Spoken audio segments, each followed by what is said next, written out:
All right. Thank you everyone for joining us here today. Looks like a pretty cool and diverse group of locations.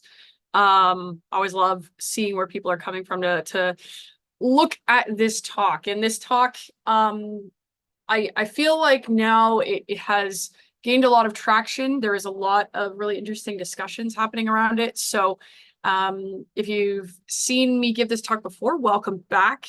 I hope you've come to learn a little bit more or to ask some different questions. And if you're a first timer, welcome. Also, shout out to all the people from Ontario, including some folks in towns that aren't very well known, including places like Oshawa. So hello to the Canadian Ontario family as well. Good to see you guys here. We should do some platform engineering events soon. They're pretty fun.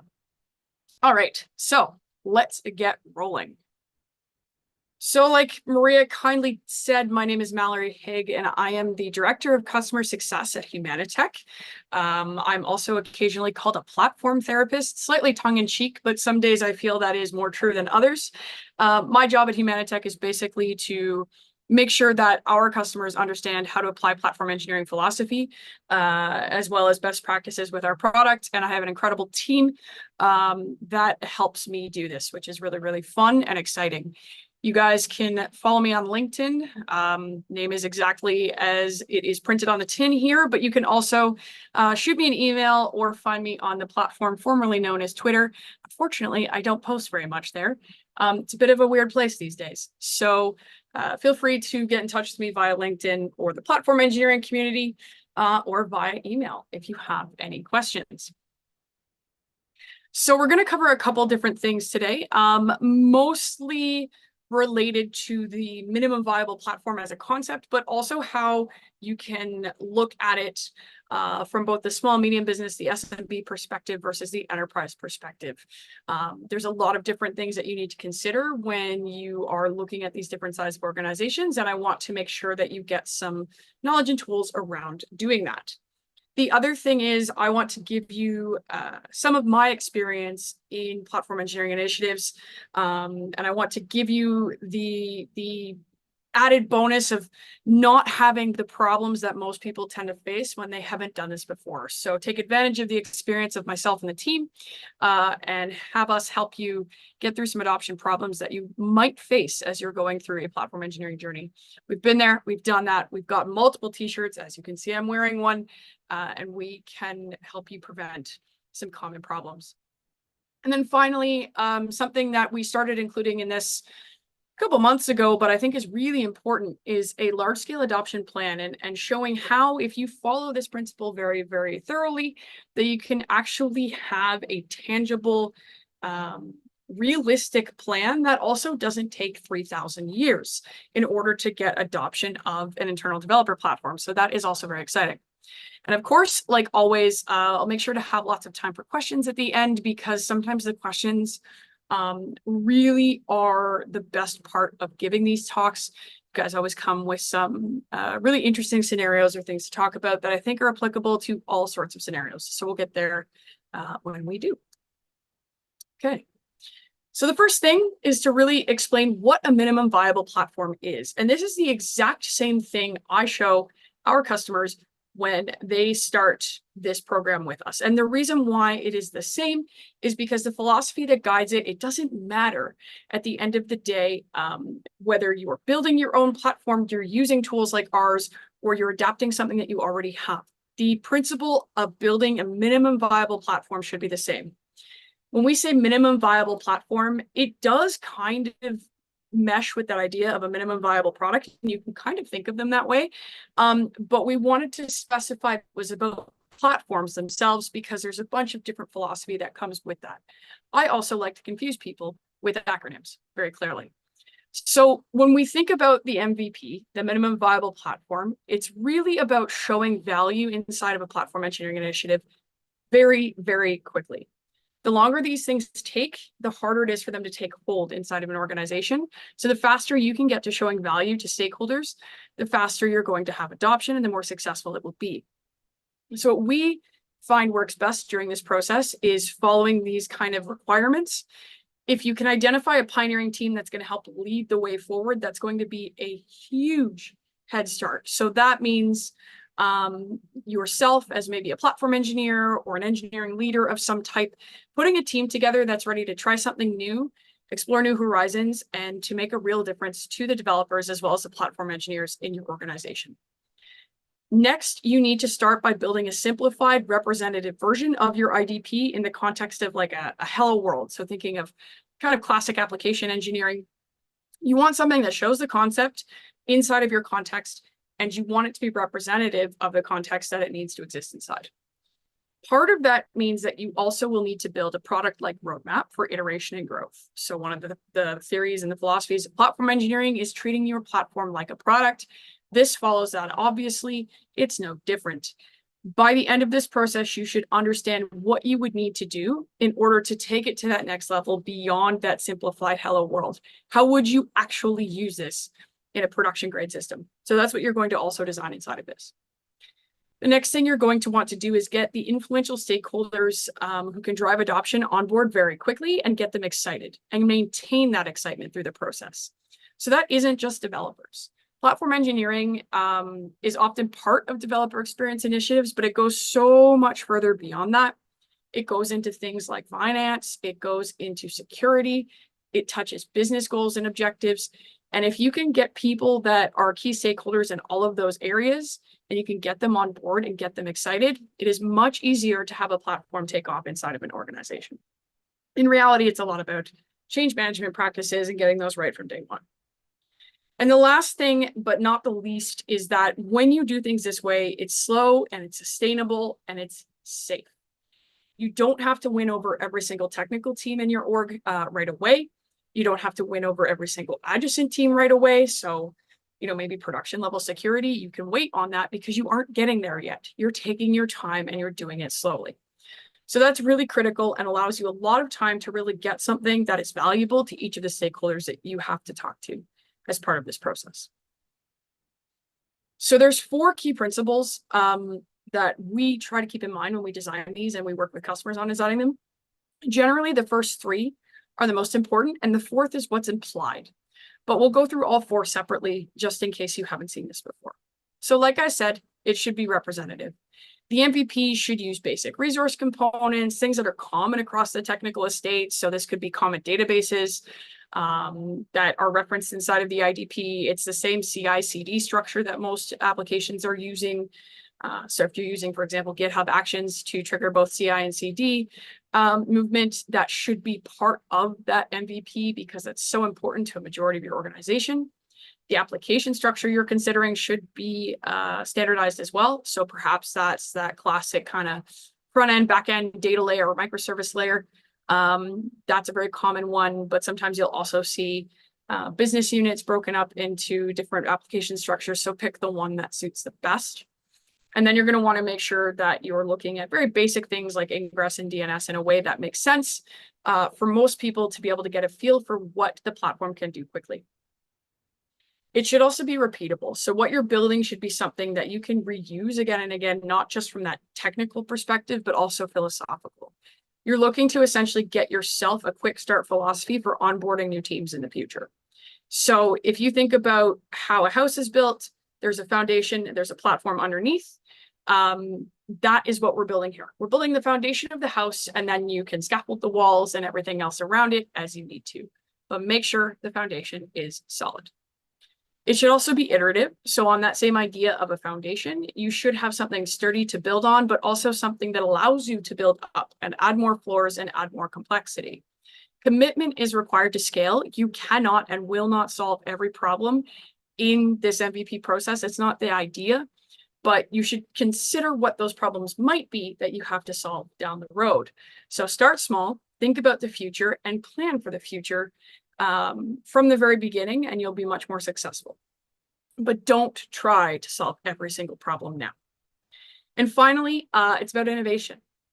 When you think about putting platform engineering initiatives in place, it should be about inspiring people to contribute to them, to learn new things, to engage with new technology, to get excited about philosophy in a way that is contextualized for them. So think about inspiring people, not undermining people. Putting platforms in place is not about taking away control. It's not about putting people in a cage. It's about creating golden paths. It's about creating better workflows and better day-to-day through optimization, through streamlining, and through just in general, making sure that people are able to focus on what they do best. And that's what should be important here. So when you do things this way, when you start with MVP, what we've noticed is that you can actually avoid a lot of the common pitfalls that happen inside of platform engineering initiatives. Now, this stuff is sort of taken from a combination of obviously our experience with our own customers, but also what we've seen inside the platform engineering community as a whole, as we've observed it and as we've been a part of it the last few years. So one of the things we often see people running into is that they rush complexity. They get too complex, too fast. They try to solve all the problems at once. But what happens is that they fail. You need to start small. You need to iterate and you need to grow. And you need to embrace that mindset of continuously improving this thing. It's never done. It's never not evolving. And it's so important that complexity is something you take your time with and that it's also something you plan for. There's really no success in just jumping the gun and trying to achieve every single outcome right away for every single team, because it just simply is impossible to do unless you have billions of dollars and can dedicate hundreds of people to working on this, which most organizations, I would say, can't do. The next thing people fall into is focusing only on tools and tech stacks. So that's sort of the like, yeah, but this thing's cool and I want to plug it in. Great. That's awesome. But what's going to happen is you're going to forget about the outcomes and why you're doing this in the first place. Chances are you're not just doing an IDP because you think it might be a fun thing to play with. Chances are there's a business initiative behind it or some other decision driving it that's not just related to fun toys. So if you're actually going to focus on supporting golden paths, so making things easier for people, making things more streamlined, and you're actually also tracking usage and adoption in a way that allows you to understand what golden paths are important, you're way less likely to fail. The best practice is to not get stuck in technology, as weird as that says. I'm a software engineer by background. It is hard for me to change that mindset, to get away from just solving technical problems. But remember that this is about outcomes for people and for your business. The other thing along with that is that I'll find that business that and this costs a lot of money and a lot of time. Instead of that, what you should be doing is focusing on the users and the right level of abstraction that's appropriate for them. So abstract responsibly is what I like to say, and I will continue to say it every time I give this talk.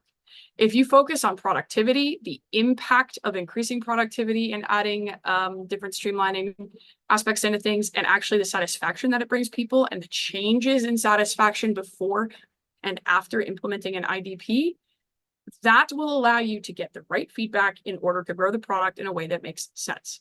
And by growing the product, I mean growing your IDP. Remember, treat that thing like a product and you will be much more successful if you don't treat it like a toy. And then finally, and I think this is kind of my favorite one as someone that was a developer for a long, long time, is that DevX isn't just for us. It isn't just for developers. It's something that people get stuck inside of thinking it's about that. They forget there are other stakeholders involved inside of developer experience initiatives. At the heart of it, yes, it's about that developer and their day-to-day. But there's a community of pioneers and champions that will get behind something that has value to them and will also be impacted by an IDP done right. So like I said earlier, that's things like security, that's things like finance, that is things like your executive leadership, that's also things like your end user. At the end of the day, improving developer experience touches a lot of different places. And if you think about that from the beginning, it allows you to conceptually focus on the outcomes that are most important and how you need to get there through implementing an IDP. So let's take a look really quickly at enterprise versus small and medium business. Small and medium business tends to have a lot less issues with the things I'm about to talk about. These still might exist, but adoption in an enterprise is very, very different. So small and medium business tends to be easier to get change management through the pipeline. Things can move faster. and it is much simpler to make changes. But enterprises are where things get a little bit weird. When you look at enterprises, what ends up happening is that you see a huge increase in technical complexity. Estates cover huge amounts of ground. I can't tell you the amount of enterprise customers I talk to that have thousands of different databases with hundreds of different configurations just because of the scale and the time frame in which their business has operated. It is a very, very different picture for adoption.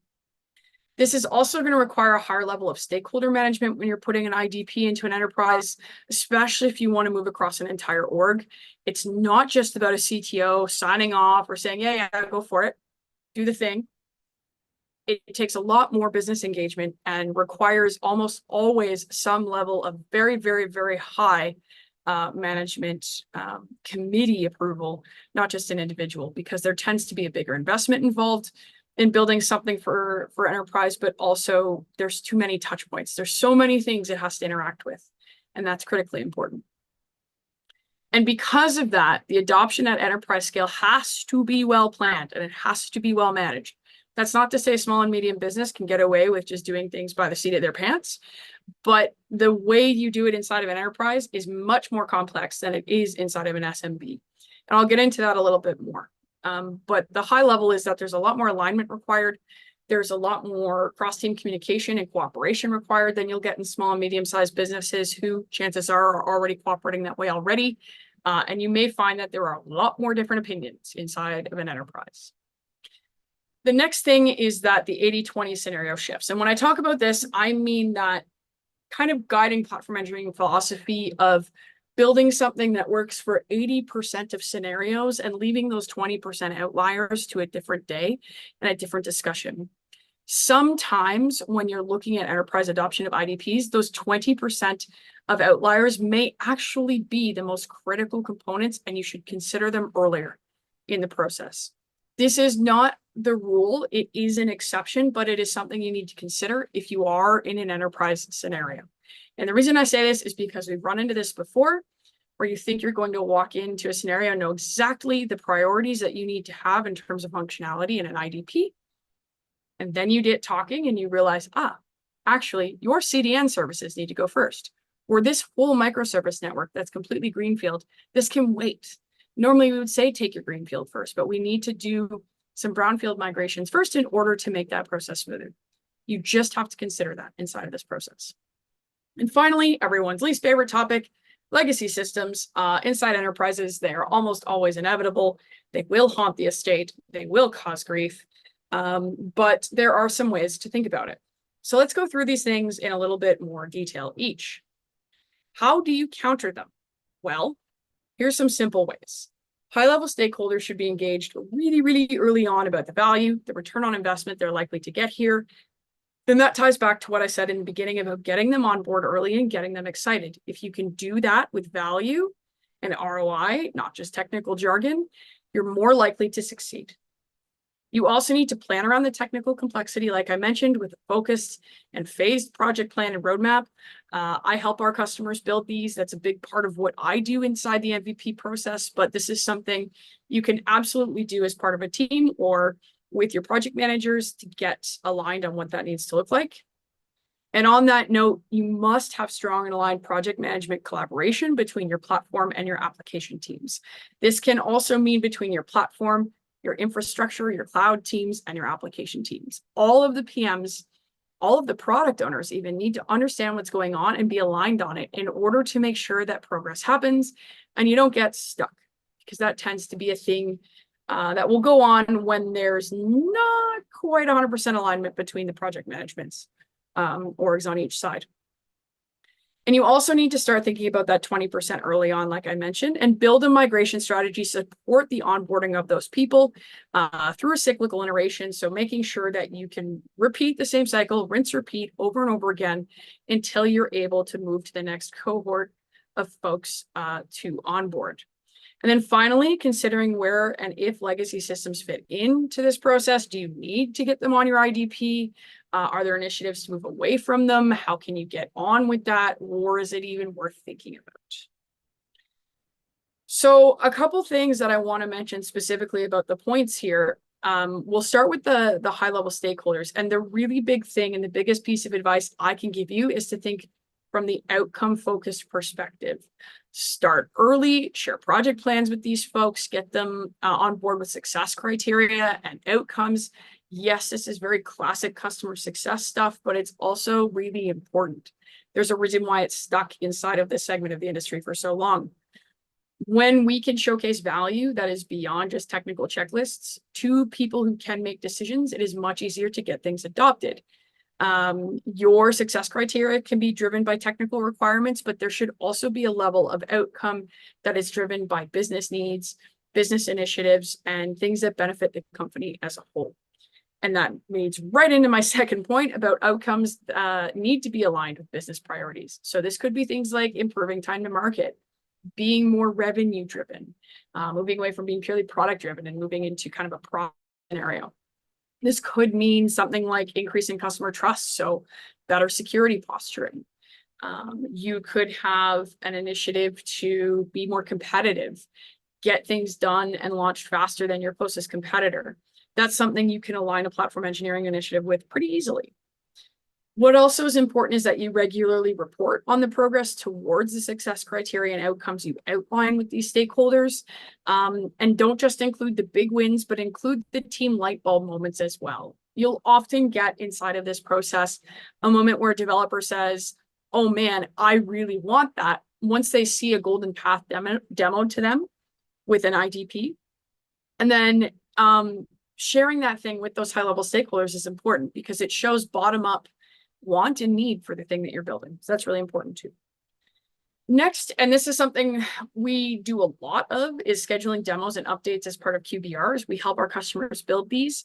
Most high-level management teams inside enterprises will have something like a quarterly business review for each team, where they'll talk about what they're working on inside of their organization and how it aligns with overall priorities. So this could be things like OKRs or similar other objective meetings, but you can very likely tie into these sessions and get a presence there, especially as it's related to the business priorities that you've already aligned with. And then finally, show the return on investment as you see it. Time's money, and any process that helps reduce time for common tasks is a big cost saver.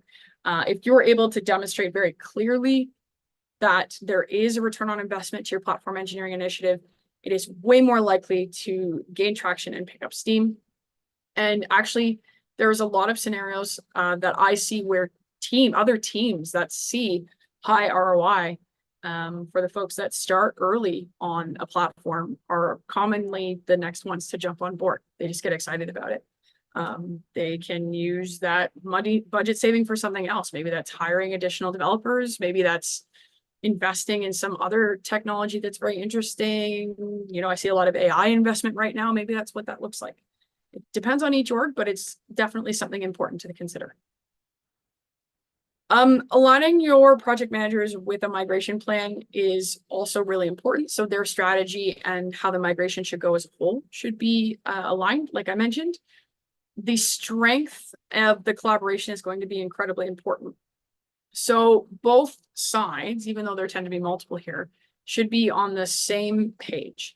If you have your PM teams aligned on the outcomes, the goals, the objectives, and they collaborate on what the actual work needs to be, so the phases and the timelines that we talk about inside the MVPs, as well as what blocks they're likely to not uncover, but encounter, the faster this process will move and with the less friction it will move. And part of that also means that these collaborative project management teams will build migration plans. So it considers not just what you need to do in terms of time to bring on new teams and applications, but how the complexity of the platform has to change. So, you know, it's not just a technical plan, it's also a organizational plan. You can work with change management experts on this sort of thing, but that's what you need to think about here. And the best way to think about migration is to think about iteration cycles for different cohort of teams or applications or business units or whatever it is you need to bring on board. So hopefully that gives you an idea of how you can get your project managers on the same page and pushing for the same outcomes. So kind of the last thing I touch about here is specifically this legacy point, and this comes up a lot inside of the discovery calls I do with customers and building their project plans. When you encounter this, it requires a bit of thinking, and it requires a bit of thinking outside of a call with me. So generally, you need to understand what your organization is doing in terms of legacy services. So some places have plans for getting rid of this stuff. Other places don't. I suspect most banking will let mainframes exist into perpetuity. At this point, I'm convinced they will outlast any other kind of technology simply because they refuse to move away from them. So is there an initiative to move away from that, or is there not? Get an understanding of what that looks like. If there is a plan to gradually sunset that legacy infrastructure or that legacy system, and new projects are starting as greenfield, let's say you're completely rebuilding an application or service, get those guys on first.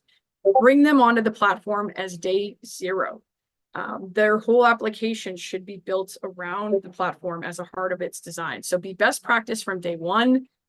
Don't migrate too far off the beaten path. Sorry, I'm just going to mute notifications here for a second. So I'm getting a bunch of pings. And then another thing about legacy. So if you are going to stay with legacy services, just know they're never going to align with platform engineering philosophy or the 12-factor application model that is commonly talked about inside of cloud native. It's just not going to happen. So eventually, once the rest of the organization has transitioned onto your platform, which also means that the processes, time usage, resources, everything that comes along with that happens and the streamlining occurs. This is when it's possible to maybe say, hey, now we have the time to maybe look at sunsetting these things and moving towards a more modern structure for these applications. So that is something to think about too, and we have seen that actually happen before. Surprising, but it does happen. So what I want to show you now before I open it up for questions is just a sample MVP, also a pilot project adoption plan. It's been called both, but this is for a large scale enterprise. This is actually built for one of our customers, but anonymized. So this is a real world example of how this was done. So one of the key things we do is that we break adoption into logical phases and cycles. And if you do things this way, it's not only easier for you, but it's predictable for everyone else. People who know they're the next cohort to come on, or people who are considering it, know exactly what they're getting into because it's been outlined so clearly. In the very beginning, what makes an MVP successful is that you've looked at your developer needs, you've considered best practices, and you've integrated your existing tool chain inside of an MVP, a pilot program, whatever you want to call it. You've done the assessment of these things and made sure that that is part of that baseline and proving value for the MVP. And that is sort of the critical stage where you'll make or break the success of everything else. If this doesn't work, the house will crumble because the foundation isn't solid. Once you go on from here, you do what we call production readiness preparation, sometimes production readiness program, but the idea being that you're ready to start seeding and scaling the platform in order to meet the needs of teams. Inside of production readiness, what I mean isn't necessarily that you actually go to production. It can sometimes mean that you're just getting ready to be production grade. So that can mean increased security hardening. It can mean that you're looking at actual real world applications rather than maybe something that's a sample. But inside of production readiness, you need to really think about scaling for real world application. Once you've done that and you've brought on the first couple teams, it's time to start taking feedback, evaluating that feedback, prioritizing based on what that stuff says, and evolving the platform accordingly. And with that, each time you'll be able to bring on new adopters, new features, and repeat the cycle to evolve that platform. And as you're going along, you'll need to support it. So that is critically important too. But because you've done things cyclically, it's easy to be able to go back and reapply the same philosophy again for the next stages. So this is the actual project kind of outline that I want to show you from an actual customer that we had. As you can see, they are now in that production readiness prep based on the current timeline, and actually they're moving through that very quickly. So what we want to really highlight here, and by the way, the training and technical enablement should just be going on throughout this process, but we wanted to highlight just the MVP side. When you look at the blue, you're looking at pre and post MVP activities. So we really spent a lot of time, a couple weeks, gathering the prerequisites and doing the discovery for this and really understanding what it was the customer wanted to achieve and how we could help them do it, and how this philosophy could be applied. So inside of this particular project, they did a few different applications that they brought over. And they did them very quickly. Not everyone can do this, but this is a large organization. They were able to. We were actually able to get 2 different applications inside of a period of about 4 or 5 weeks, before really making things fun with the dynamic component that makes Humanitech itself so special. That is obviously another conversation, but we made sure to split that out so they could understand platform engineering, understand this philosophy of the MVP and how to get there.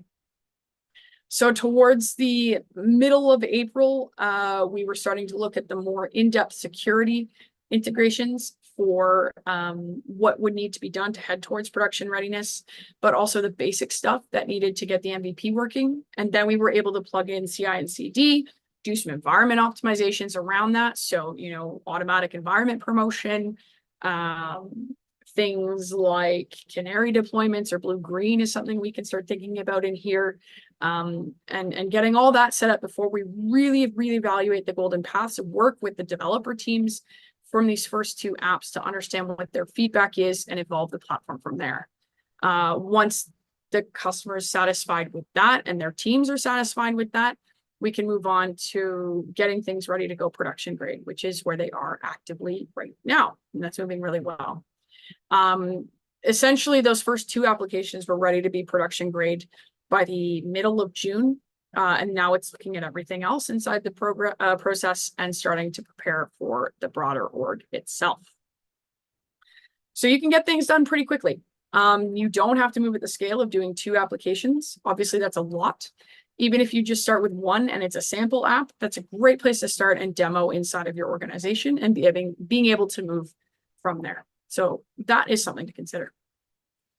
So that is it for the slide deck. And I think we've got a good amount of time for some questions now. So I will stop my screen share and bring Maria back to moderate the questions. Thank you so much, Mallory, for hosting this session, and looking forward to your questions, guys. I already see that we have some things coming up in the Q&A chat. And by the way, please drop them in the Q&A so that we just read them out and tick them off one by one. If you have any questions after this session, then feel free to join Platform Engineering Slack channel. I dropped the link in the chat. You can scroll up a little bit and you'll see it. And you can ping Mallory about anything MVP related, building platforms over there. But let's get to our first question here. How does prototyping comes in with MVP? With some prototypes, you just want to get a POC and then build from scratch, throw away and start again. There's no one right way to do that. I've seen, that way of building from scratch and starting again. I've seen people build the MVP and then build on it. Both can work. My general suggestion is to start the MVP with something you can build upon because it's a nice, easy example to move forward with very quickly. But there is definitely the more advanced teams that are able to build something kind of from scratch and just sort of as a pure sandbox and then can it and start fresh. There's nothing wrong with doing that if you're, if you have the time and you're technically capable. Right.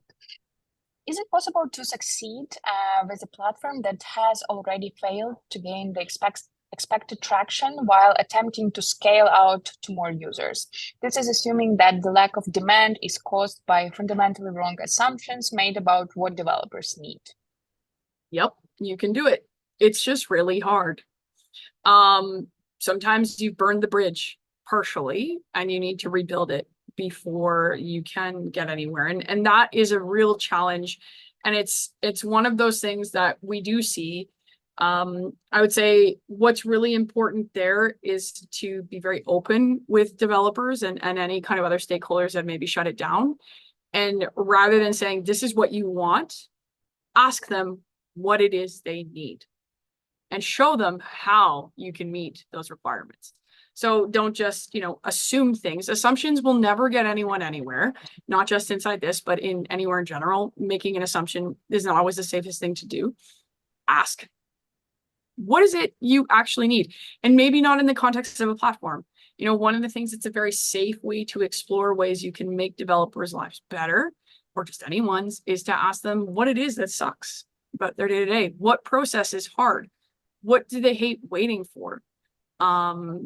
There's so many different ways to phase the question of, how can I, as a platform engineer, help make your life better? And that's the really critical thing to focus in on. Yeah. As always, communication is the key in any relationship, right? Especially in this platform relationship of devs and ops, if you may phrase it this way. Cool. I'm gonna try and read out this lengthy question from Jeremy. This was a really great talk, so kudos to Mallory.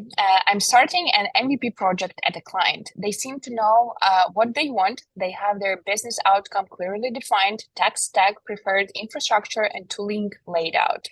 They seem really bought into the idea of starting small and building for extensibility in the future, which is exciting. But there are still a lot of unknowns. What is the existing team structure, existing applications, infrastructure, preferred tooling that they use? Who is behind the decision for the tech stack that they picked? What are the legacy systems? What would be the top questions you would ask in our initial interviews with developers, stakeholders, to make sure we start out on the right foot, creating a fast feedback loop where we can iterate and provide value quickly? Great question. And let me bring up exactly what I ask people, because I'm happy to kind of give you an idea of some of the questions I ask in the discovery process. So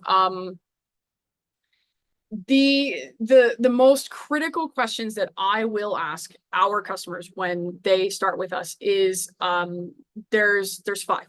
And I think you can probably take these and modify them to your needs. But the first one is, why are you doing this? What are your primary reasons? Sometimes it's something as simple as, well, management wants us to do it. Okay, that's fair, but let's dive into that further. And we'll go into that in the next question. But it could be something like, platform engineering really aligns with what we want to achieve as a business. And we also feel that, as a platform engineering team, we're the bottlenecks. We want to help people. This is why we're doing this. Ask them why. So that's number 1. The second one is asking, what are the primary business goals or objectives that this platform engineering initiative is aligned with? If they can't necessarily answer that, you need to dig a little deeper and maybe suggest things like, do you have an initiative for time to market? Do you find that you have a stability issue? Are you finding that you have high attrition in your engineering teams? Those are the sort of things that will often come out of these conversations. The third thing you're going to want to ask is, what are your goals and desired outcomes specifically for the MVP? And sometimes you have to reality check people here. It's like, well, no, I can't tell you. There's no way inside of this very short process we can look at solving A, B, C, X, Y, Z problems. We can maybe just look at A and B and C. But this could be something like, they want to be able to demonstrate that they can very quickly onboard a new application. Okay, cool. Let's look at how we can show you how to do that. The fourth question is how people will measure the success of the project.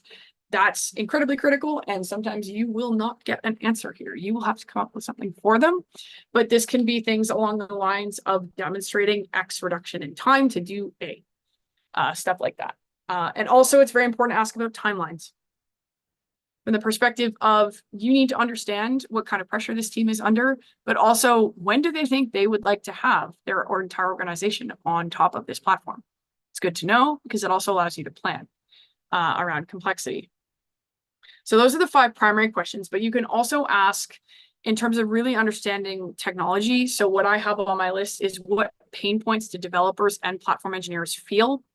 In an ideal world, what does the end-to-end flow from making a deployment to development to staging to production look like?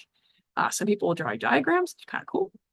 Are there particular user stories or tasks you want to improve? And how do you track developer metrics? That's another question. Notice that I haven't yet asked anything about the infrastructure or the applications. First, it's about really understanding needs and problems. It's after this that we go into that simple tech stack question. So what is it going to look like? It should be very simple. We should be looking at very simple stuff like version control, IAC, CI/CD, what's the registry we need to touch, what is the compute flavor that we need to interact with, data, observability and security. It should be very basic. I have a table, and basically it's one thing that goes in all of these at the most. Maybe some of them have two. Maybe databases I get two in there, but for the most part, it's one thing for an MVP. And you can start planning the layers for going beyond that. And then finally, the most important thing I think you can ask is, how satisfied are developers with their experience and their workflows? Give me a number, 1 to 10. It's very basic customer success, but it's a CSAT. It's customer satisfaction score. Get a measure and be able to ask before and after. I hope that helps. But that's realistically my process for how we will do things here at Humanitarian. Cool.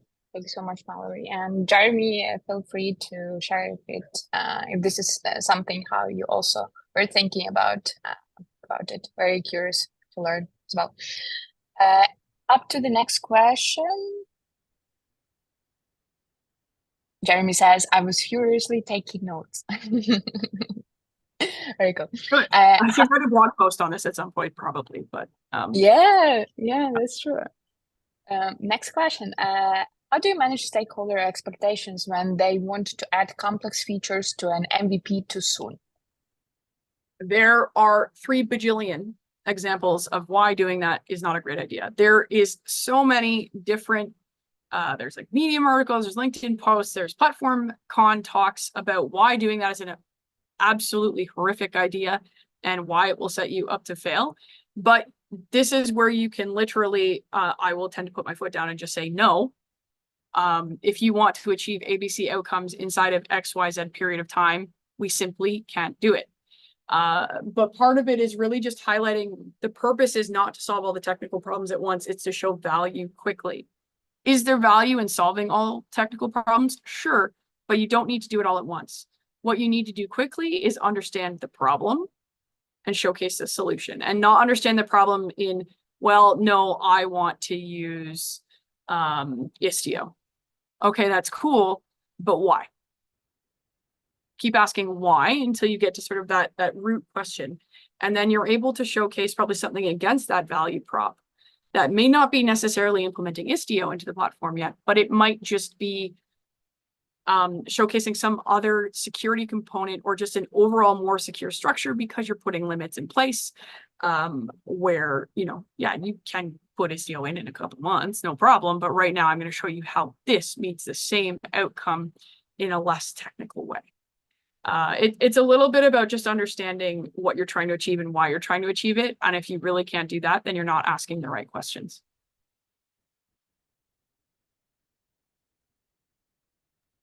Nice. You were saying golden paths in your talks. What are they? Are they something specific to companies, or there are any things that are laid out by open source community like 12-factor application we do for a microservice? Yeah, so golden paths can mean a lot of different things to a lot of different people, but sort of the way I look at a golden path is I look at a user story. And let's say my user story is, as a developer, I need to be able to make a deployment inside of development and have an ephemeral environment for that deployment for testing. I need to be able to do that. So the golden path is the most logical way, the least amount of steps with the least amount of complexity for me to get that quickly.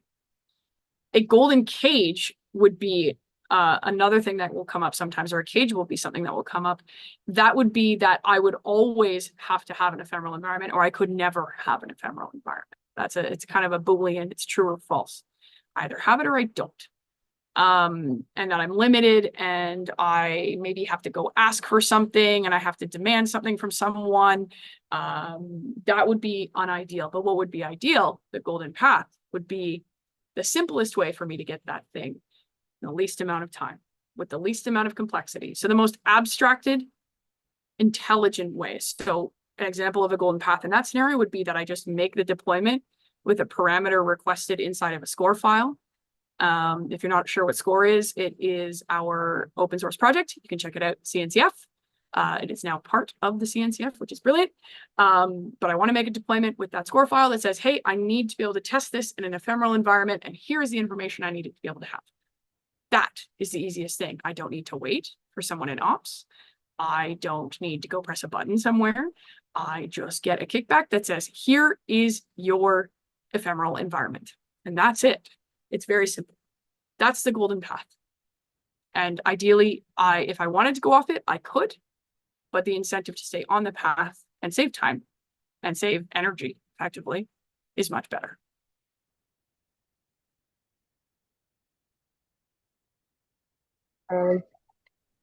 What is the fundamental difference between a DevOps pipeline and a platform? I ask this question because a DevOps pipeline is also used to deploy an application, same purpose as a platform. Please clarify. Yeah, so a pipeline is part of a platform, but the idea about a platform as a whole is that it encompasses more than just that CI/CD kind of deployment sphere. So if you take a look, let me see if I can pull one up really quickly. Unless, Maria, you have a reference architecture right in front of you. I can grab one. So we look at a variety of different planes inside of a platform. So a platform is much more, oh, this is a horrific one. I'll show it to you. It's just not very pretty. Ooh. Or Maria, do you have one in front of you that's bigger? Oh, we have a few minutes left. If you just go to the reference architecture one. Oh, there we go. I've got a PNG here. That's better. All right. So let me just show you this tab really quickly.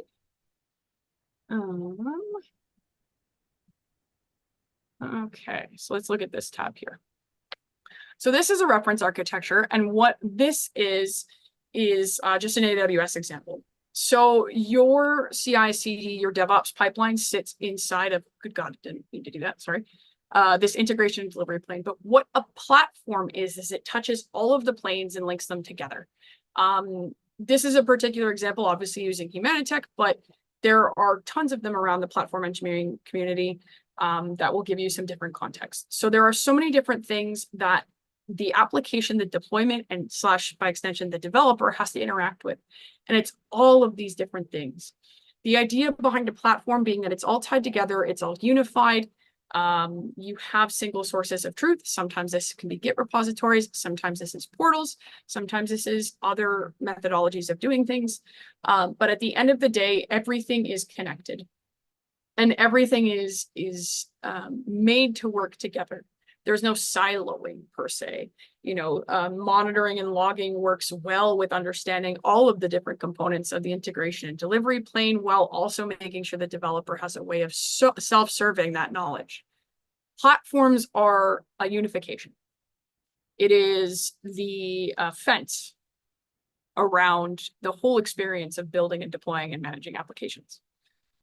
That's sort of the way I think about it, and I philosophize it. And I think there's probably a million different methodologies and ways of thinking about platforms, but that's generally how I think about it in my context as someone who was an engineer on a full-time basis. It's a way for me to understand and interact with all of the components that I need to interact with and the entire sphere of our applications in one easy to think about method. And also put it in the chat where you can find reference architectures on different clouds if that's something that interests you. But with that, I didn't see any other questions, and we are quite on time to end this session. Thank you so much, Mallory, once again for delivering this amazing presentation. We'll send over the recording and slides. I know that some people were asking about slides. Yes, they are very helpful. Helpful, I guess, also like to start and implementing it, or just like thinking about building a platform and approach that scales, right? So we'll send over the slides to everyone who registered. And yeah, we host these webinar sessions every week, usually on Tuesdays, on Thursdays. So if you join the Platform Engineering Slack community, that's where you would get notifications about the next questions, the next sessions, or also you can just go to Platform Engineering website and you'll see there under events. Lots of them. Usually it's platform practitioners or some researchers that we do also internally. And if you have a session yourself, please reach out. There is also on this platform engineering website, you can submit your talk and become the speaker as well. We love platform engineering content, so feel free to suggest the talk. And while I'm ending this session, here's lots of flowers for you, Mallory. Thank you for the session, but it was great. And any final words from you to, I don't know, inspire everyone to start building their minimum viable platforms. Great, putting me on the spot for being inspirational. No, just try. Get out there and try and think about it, and don't get too scared. You know, it's as the quote Tolkien, it's dangerous business going out your door. And I think, you know, you just sometimes have to adventure and do it. So grab this MVP concept by the horns, use it in a way that makes sense for you and your organization, and don't feel afraid of asking questions and seeing what's out there. And letting me know how it goes. I love to see how people get on with this stuff. Cool. Thank you so much, Mallory. Thank you so much to everyone who joined us today. Hope you have an amazing end of the day. Yay, Canadian community. It seems that you win this webinar. So would be really cool if you one day actually meet in person, maybe during KubeCon. And wish you everyone a great end of the day. Cheers, guys.